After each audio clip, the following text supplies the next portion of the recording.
we're going to be talking about the paradox of the golden age, okay? The Polish golden age of economy, which I cannot believe that I'm saying, but it is what it is. The Poland is apparently in a golden age now, and as I've said before, somehow in my mind, Poland will always be poor. When I think of Poland, I think poor country. I just cannot help it. It's just automatic for me. When I think Poland, think country that has very poor military. I think a country that is very poor, and I think a country that has very crappy military. Poor, crappy military. Yes, yes, I already said crappy military, and bad at soccer. Another day of wasting any time. I've got a lot to say, can't hold it in this time. No filter, I got no filter, no filter. Those are the three things that I think of when I think of Poland. Poor, bad military, very bad at soccer. But I guess I cannot argue facts.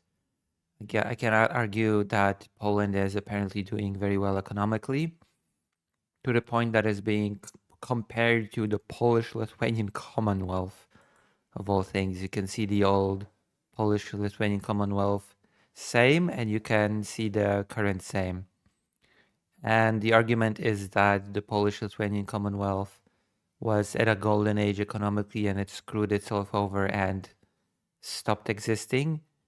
And now the argument is that when Poland was poor, the Poland that I remember, it entered the European Union because the European Union was seen as necessary to uplift Poland from its poverty.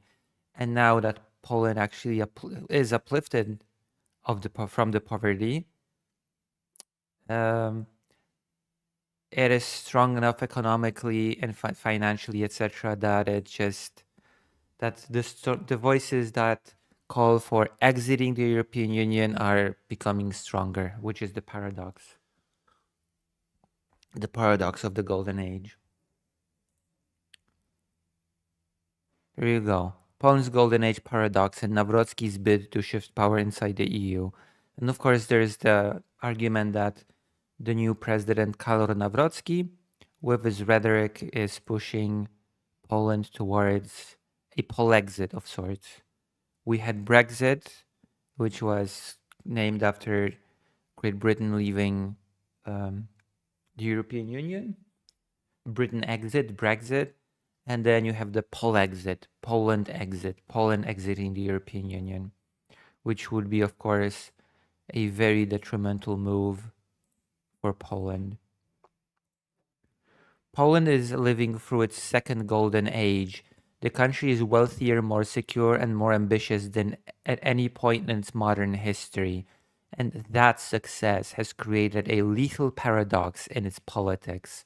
Well, to be fair, right now, the coalition that is in charge is very much pro-European Union, but the president that has won the election and that might be a herald of the far right coming back to power is a so-called Eurosceptic.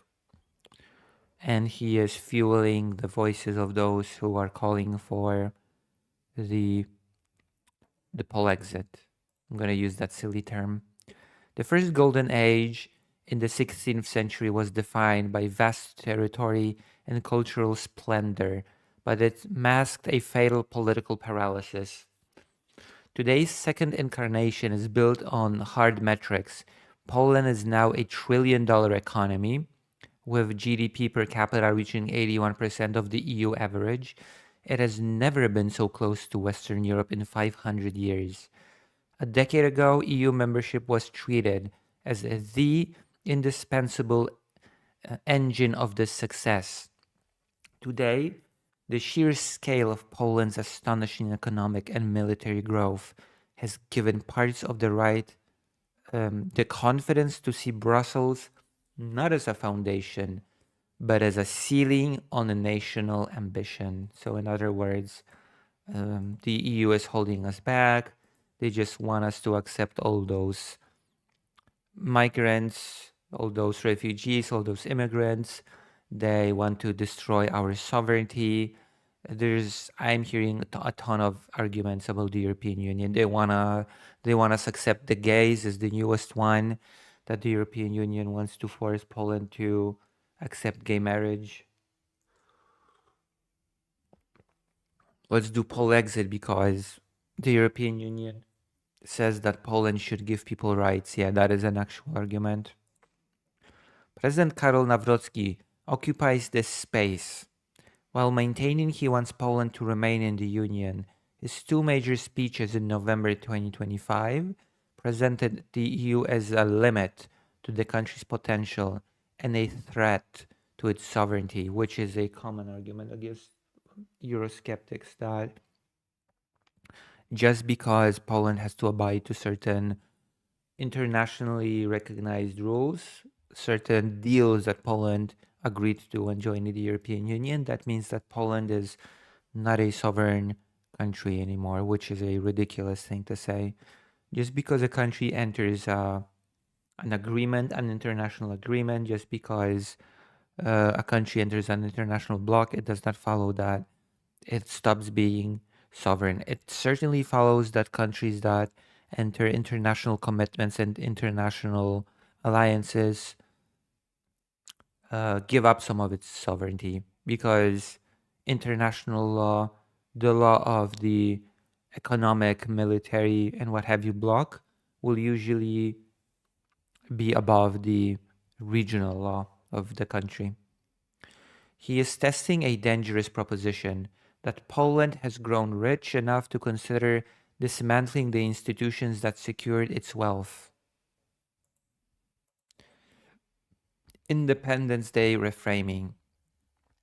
In the first of Nawrocki's November speeches on the 11th, Polish Independence Day, he barely mentioned Russia's invasion of Ukraine, instead identifying the loss of sovereignty to alien institutions as the greatest danger facing the country, which, yeah. The greatest danger to Poland is not a possible attack from Russia. It is actually the Green New Deal. I'm not even kidding. When Nawrocki says international institutions, he means stuff like, oh, Poland is forced to not emit as much CO2 anymore. Poland is actually forced to care about the planet now. Oh, Poland is forced not to discriminate against sexual minorities. Oh, Poland is forced to not treat refugees as subhuman.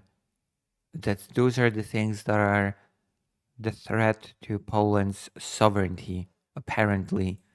So Poland must really think about leaving the European Union now. Greater End says, why are right-leaning people such dummies? I don't know. And it seems to be a very international problem. It seems to be this, whether it's in America, whether it's in England, whether it's Poland, I'm not even going to mention Russia. The right wing there seems to be something about being a right winger. So golden age through predictable economic isolationism. I don't know what the plan is here. I have no clue what those people are thinking. It's ridiculous. It is really ridiculous. He tied this warning to national ambition. He asked whether projects that define our future were being suffocated by external constraints. He pointed explicitly to the CPK mega airport, a planned national transport hub at high-speed rail junction with tenders worth around 40 billion zlotys. He also referred to the nuclear energy program, a long-delayed plan to build Poland's first commercial reactors with an estimated cost of roughly 60 billion zlotys. Interesting thing about the mega airport is that the Law and Justice Party that lobbied it, the Law and Justice Party that was in charge not so long ago, apparently could not even secure the land for the mega airport. Apparently, the Law and Justice Party had some really big mix-up with the real estate that the mega airport is supposed to be built on, and the current coalition could not do anything because the land just belonged to someone, and the Law and Justice Party took never took care of it. By framing those investments as victims of EU regulation, Nawrocki invited voters to view the European Union not as the guarantor of Poland's rise, but as a cage holding it back. There was a lot of controversy about that mega airport, the biggest airport ever in the history of history. Prague impossibilism. 2 weeks later, at Charles University in Prague, he went much further. He called for the abolition of the Permanent European Council presidency and demanded a return to the pre-Lisbon system, where the presidency rotated every 6 months between national capitals. He dismissed the current arrangement as ruled by officials bureaucrats who lack a democratic mandate. He went point by point through what he sees as the tools of centralization. He argued that every member state should have its own European commissioner, warning that any reduction would weaken the voice of smaller countries. He also criticized voting rules that give more weight to population size, which is, in his view, tilt power towards France and Germany. The most significant proposal was his call to end qualified majority voting altogether. In its place, he urged absolute unanimity, giving every state a veto in major areas of EU policy. I could not disagree more with this last one. This one last is horrible. It is basically the equivalent of the Polish-Lithuanian Commonwealth liberum veto rule. And liberum veto rule was basically that every single parliament member in the Polish-Lithuanian Commonwealth could stop the parliament from doing anything by saying, I disagree. He would just scatter the parliament meeting to the four winds, and until they met again to discuss policy, it would just be over. And we are already seeing a part of it in action when there are certain things for which you need unanimity right now. And for example, when it comes to aiding Ukraine, and Hungary is taking great advantage of that by blocking aid, by blocking Ukraine's accession talks. Those are the things that need unanimity, and it's just detrimental. And there is a very infamous Polish politician that said, hey, look, the Polish-Lithuanian Commonwealth liberum veto was not so bad, it seems. And somebody responded sarcastically, yeah, it seems like it was helping Russia in the times of the Polish-Lithuanian Commonwealth, and it looks like it's helping Russia now with the European Union voting.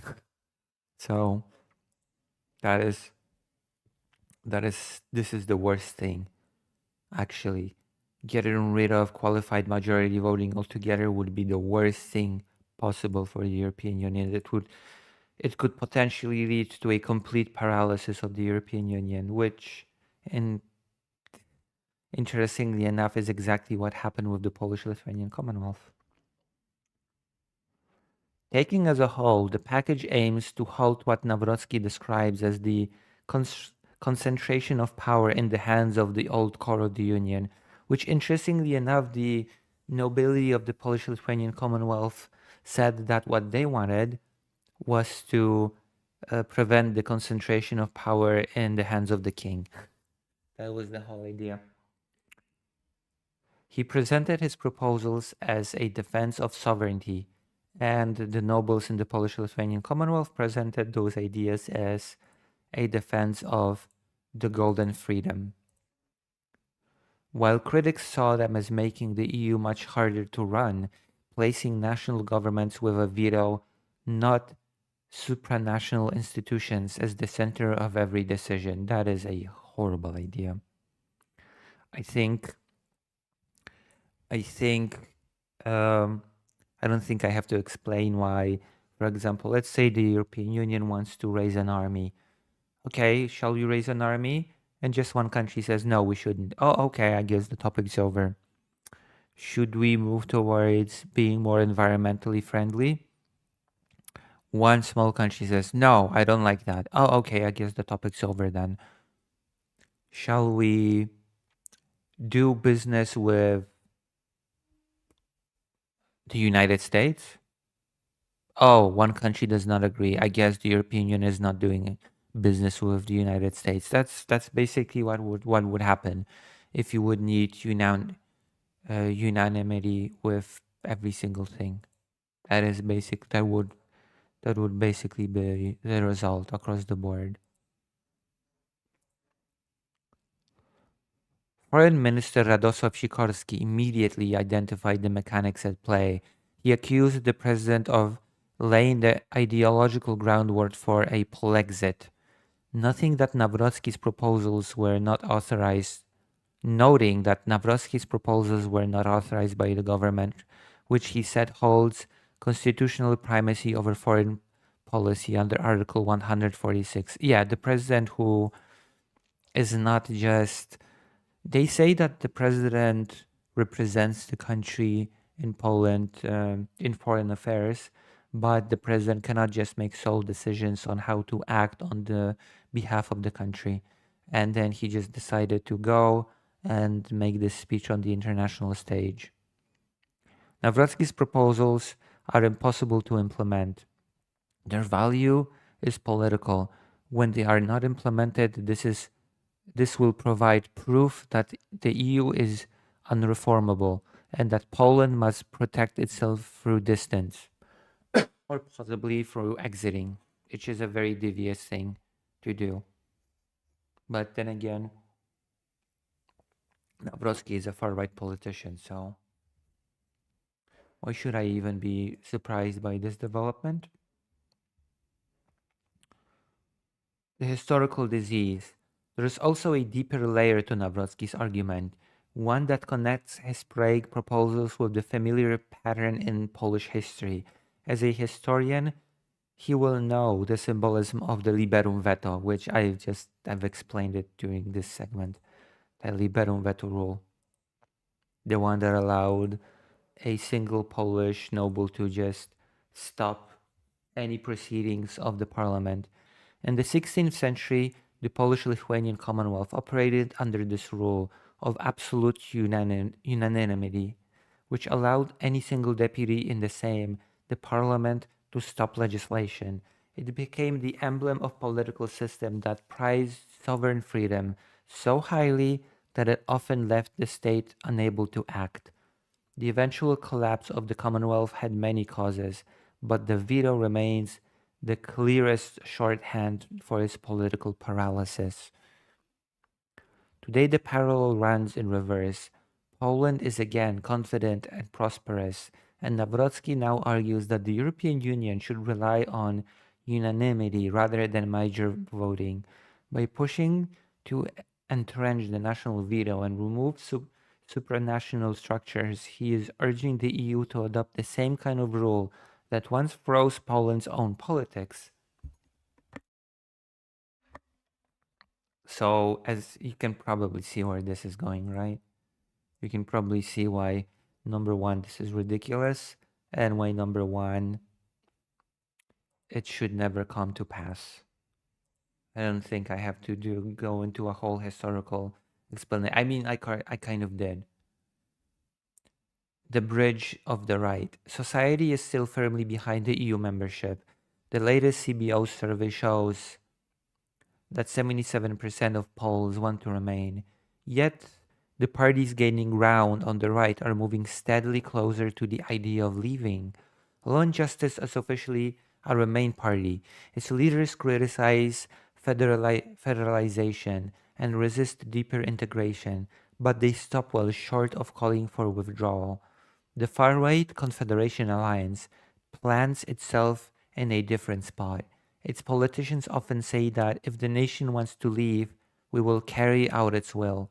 which keeps the exit option on the table without committing to it. Then there is Grzegorz Braun, our favorite politician, who is not conditional at all. On November 11th, his Confederation of the Polish Crown marched under the slogan, "The only way out, Polexit." Together, the last two forces account for close to a quarter of voter support in some recent polling.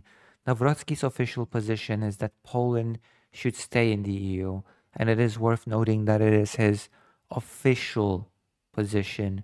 But all that he is saying about the European Union, about it being a glass ceiling to Poland's success, that unanimity is the very important, all those things basically lead to a conclusion that maybe exiting would be better, even if his official stance is we should stay. And he repeats that line in public. But the votes that carried him into office came from well beyond the law and justice base. He drew heavily from the Confederation and Brown votes in the runoff at the beginning of June, and he will need that coalition again when he runs for a second term. The suicide of success. Political scientist Antoni Dudek has warned that Nawrocki is preparing consciously or not for Polexit and acting as the patron of a future alliance on the radical right. Donald Tusk's government argues that Poland's strength depends on being fully inside the EU decision-making system. For Tusk's camp, the principle is simple. If Poland is not at the table in Brussels, it is at risk of ending up on the menu in Moscow, which I agree. I'm sorry to say, but I agree with that notion. There's a very important reason why Ukraine has been fighting tooth and nail to join the European Union. It was the main catalyst for the Euromaidan, and it is very sad to now see Poland basically spit all that in the face by saying, oh yeah, we just want to leave. We just want to shoot ourselves in the face. Who cares about all the benefits from being in the European Union? The Green New Deal is stifling us. We are being stifled by the Green New Deal and gay marriage. It